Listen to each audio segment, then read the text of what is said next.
Good morning students. Uttarakhand की history में Britishers का जो एडवेंट हुआ उत्तराखंड में, ब्रिटिशर्स का जो आगमन हुआ उत्तराखंड में, उस आगमन में हमने कुछ बैटल्स थे जो डिस्कस किए। उनमें सबसे पहला जो बैटल हमने डिस्कस किया था उसका नाम था बैटल ऑफ नाला पानी। और बैटल ऑफ नाला पानी is between Gorkhas and Britishers.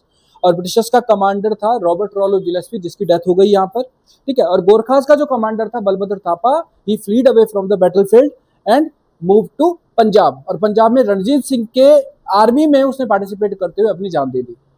उसके बाद हमने गणनाथ डांडा के बैटल के बारे में बात की अल्मोड़ा में। और गणनाथ डांडा का जो बैटल था 23 अप्रैल को स्टार्ट हुआ 1815 में, और 27 अप्रैल को यहाँ पे गणनाथ डांडा की ट्रीटी हुई। और इस बैटल में सबसे पहले गोरखों का एक कमांडर जिसका नाम था हस्तिदेव चौतरिया, ही वॉज मर्डर्ड। दूसरा, 27 अप्रैल को जो ये ट्रीटी हुई गणनाथ डांडा की ट्रीटी, इस ट्रीटी में गोरखास के जो सिग्नेचरीज थे वो थे बमशाह चौतरिया, जो उस टाइम पे सूबा था। उसके साथ एक और पर्सन था जिसका नाम था यहाँ पर, कौन था बताओ, जसमर्दन थापा। और एक था चामू भंडारी। ये तीन लोग थे। और ब्रिटिशर्स की तरफ से था ई गार्डनर, जिसने सिग्नेचर किए। और यहाँ से गोरखास को उन्होंने कहा कि वो कुमाऊं से मूव कर जाएं और नेपाल और उत्तराखंड के बीच में काली रिवर को अपना बॉर्डर मान ले, है ना। बट नेपाल के किंग ने ये एक्सेप्ट नहीं किया। उसके बाद गणनाथ डांडा की ट्रीटी के बाद हम सीधा पहुंचते हैं कहां पर, मलावगढ़ में। और मलावगढ़ का जो आपका एरिया था वो कहां था, हिमाचल प्रदेश में था। और हिमाचल प्रदेश में मलावगढ़ में अमर सिंह थापा की डिफीट हो रही है। और अमर सिंह थापा की डिफीट के साथ आपको पता है कि एक पर्सन था जिसका नाम था डेविड ऑक्टरलोनी, है ना। उसने सिग्नेचर किया और उस सिग्नेचर के बाद मलावगढ़ को भी छोड़ना एक्सेप्ट किया गोरखास ने। और अब ब्रिटिशर्स ने डिसाइड किया कि सतलज रिवर से लेकर काली रिवर तक का जो एरिया है उस एरिया पे ब्रिटिशर्स का रूल चलेगा, राइट। और अगर मैं आगे आता हूं मलावगढ़ के बाद, तो मलावगढ़ की डिफीट के बाद हम सीधा अब पहुंचते हैं सिंगौली में, यानी आपका बिहार में, ठीक है। और बिहार में यहाँ पे एक्टिव था उस टाइम पे कौन, अमर सिंह थापा। अमर सिंह थापा गोरखाओं का सबसे बड़ा कमांडर था। Amar Singh Thapa was the person जिसको गोरखा गवर्नमेंट ने सबसे बड़ा टाइटल दिया था उस टाइम का, जिसका नाम था काजी, बड़ा काजी। अब ये जो काजी था, इस काजी को गोरखास के साथ, ये ब्रिटिशर्स के साथ क्या करना है, एक क्लैश करना है। कहां पर, बिहार में। और बिहार में जो ये क्लैश हुआ, इस क्लैश में फिर अमर सिंह थापा की डिफीट हो रही है। यानी सिंगौली का एरिया, सिंगौली के एरिया में ब्रिटिशर्स की विक्ट्री, अमर सिंह थापा की डिफीट। और इसी अमर सिंह थापा की डिफीट के साथ डेट बड़ी इंपॉर्टेंट हो जाती है एग्जाम के पॉइंट ऑफ व्यू से, और यह है आपका 2 दिसंबर 1815।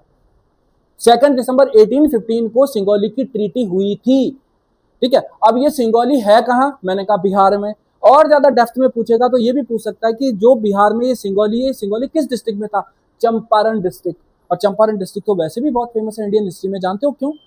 क्योंकि गांधी जी के जो मूवमेंट्स हैं, गांधी जी जब आपका नेशनल फिगर बनते हैं इंडिया में, तो उस नेशनल फिगर बनने की राह में गांधी जी की जो इनिशियल मूवमेंट्स थे उसमें चंपारण का भी बहुत बड़ा रोल था, है ना। चंपारण सत्याग्रह का नाम सुना होगा आपने, राइट, 1917 में हुआ था।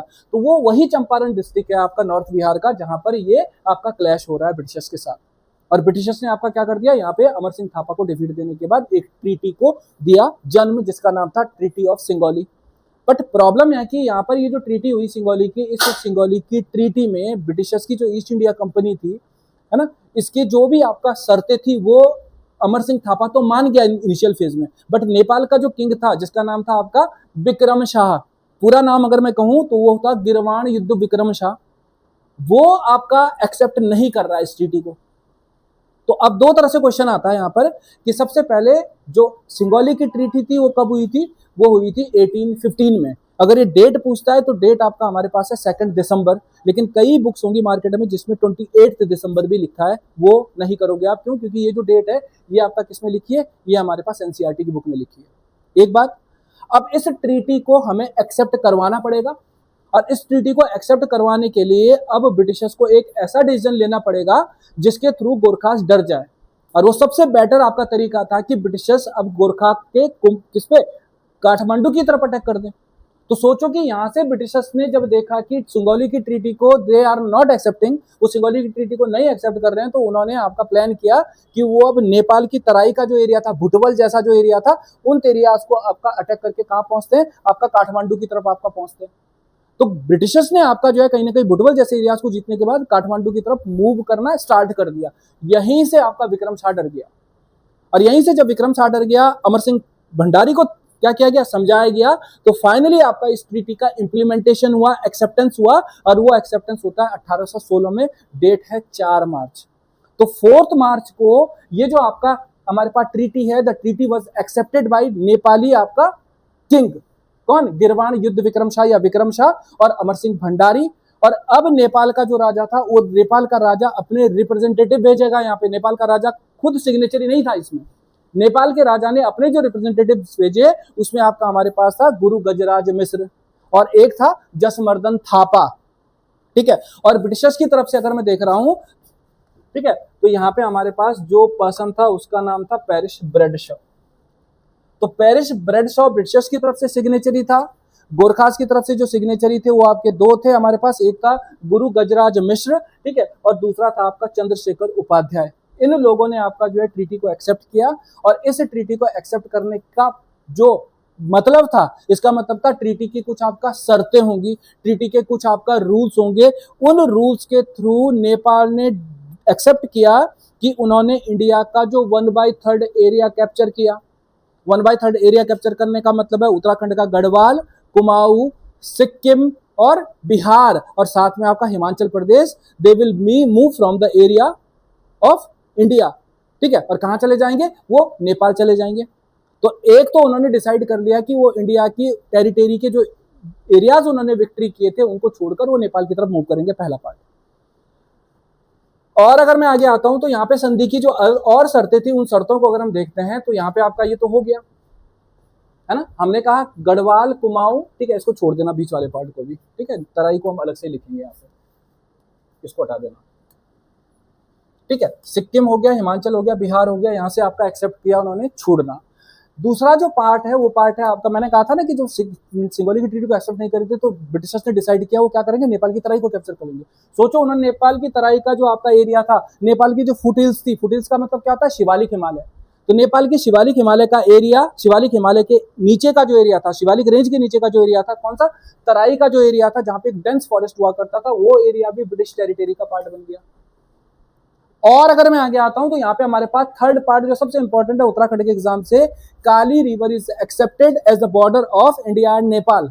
भारत और नेपाल, उत्तराखंड और नेपाल के बीच में काली रिवर को आपका बॉर्डर एक्सेप्ट किया। आज भी ये बॉर्डर हमारे पास क्या है, चल रहा है, राइट। नेक्स्ट अगर हम देखेंगे तो यहाँ पे एक और पॉइंट है कि गोरखास ने एक्सेप्ट किया कि दे विल, ठीक है, यहां पर क्या करेंगे, यहाँ पे एक्सेप्ट अ ब्रिटिश रेजिमेंट, ये रेसिडेंट नहीं है, ये है रेजिडेंट, ठीक है, यानी आपका कहीं ना कहीं क्या है, ब्रिटिश आपका रेजिमेंट, सॉरी, रेजिमेंट का मतलब है ब्रिटेन की एक आर्मी को रखना एक्सेप्ट किया।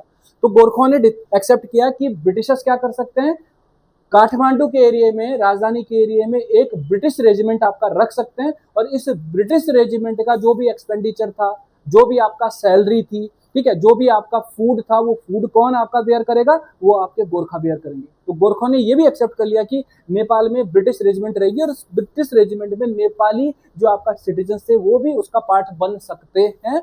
ये हमारे पास सिंगोली की ट्रीटी थी, ठीक है बच्चों। जब इतना बड़ा काम हो गया तो उसके बाद तुम्हें पता होगा कि ब्रिटिशर्स ने क्या किया, ब्रिटिशर्स ने आपका जो हिली एरियाज थे, उन हिली एरियाज को आपका कैप्चर कर लिया, और उन हिली एरियाज को कैप्चर करने के बाद सतलज जो हिल्स थी, यानी सिक्किम हो गया, ये सॉरी सिरमौर हो गया, ठीक है, यहाँ से आपका हमारे पास अगर जाते हो सिरमौर, सिरमौर के बाद सोलन, सोलन के बाद और आगे सतलज रिवर का एरिया था, उन एरियाज में अपना डेवलपमेंट किया। और आपको पता है कि उत्तराखंड में हिल स्टेशन का कॉन्सेप्ट, हिमाचल में हिल स्टेशन का कॉन्सेप्ट, आपने कई सारे नाम सुनेंगे। जैसे उत्तराखंड में देखते हैं तो चक्राता का नाम सुना होगा, है ना, मसूरी का नाम सुना होगा, रानी खेत का नाम सुना होगा, है ना, धनोल्टी का नाम सुना होगा, ठीक है, उसके बाद मुक्तेश्वर का नाम सुना होगा। ये जो सारे प्लेस है, नैनीताल, लंढौर, मसूरी, कैंट, ठीक है, ये एरियाज आपका डेवलप हुए, और इन एरियाज में उन्होंने अपनी आपका आर्मी रखनी आपका डिसाइड कर ली। तो ब्रिटिशर्स का आपका बहुत बड़ा रोल है उत्तराखंड के इस आपका पार्ट में। तो ये सिंगोली की ट्रीटी थी हमारे पास, ठीक है। अब इसी सिंगोली की ट्रीटी के बाद हमें आपका क्या करना है, यहाँ पे ब्रिटिश का जो गवर्नर जनरल्स हैं, या ब्रिटिशर्स के आपके जो कुमाऊं कमिश्नर है, गवर्नर जनरल से कह के हम कुमाऊं कमिश्नर कहेंगे। कुमाऊं कमिश्नर्स की आपका सीरीज को देखना है। परसों वीडियो का पेपर हुआ था, उस वीडियो के पेपर में तुमने देखा होगा कि ये कुमाऊं कमिश्नर्स को लेके क्वेश्चन पूछा था, ठीक है, कि कौन सा कुमाऊं कमिश्नर था जो बेसिकली आपका क्या था, एक तरह से आपका परमानेंट नहीं था, ऐसी था कुछ, ठीक है, मोजले स्मिथ को लेके ट्रू एंड फॉल्स में कुछ आपका था उसमें क्वेश्चन, है ना। तो वो आपका पार्ट है, वो एक बड़ा पार्ट है, क्योंकि यहाँ पे कुमाऊं कमिश्नर्स तो बहुत सारे हुए हैं, लगा लो 1815 से लेके 1947 तक हो रहे हैं, तो कई सारे कुमाऊं कमिश्नर हुए। लेकिन इसका मतलब ये नहीं है कि मैं सबको आपका स्टडी करवाऊं यहाँ पे, हम केवल उन कुमाऊं कमिश्नर्स को यहाँ पे डिस्कस करने वाले हैं जिन्होंने उत्तराखंड के लिए कुछ किया, उत्तराखंड को कुछ दिया, है ना। उसी के बेस पे हम इसको आपका क्लासिफाई करने का काम करेंगे। तो पहले आपको क्या करना है, पहले सिंगोली की ट्रीटी को लिख लेना है, फिर आगे बढ़ते हैं।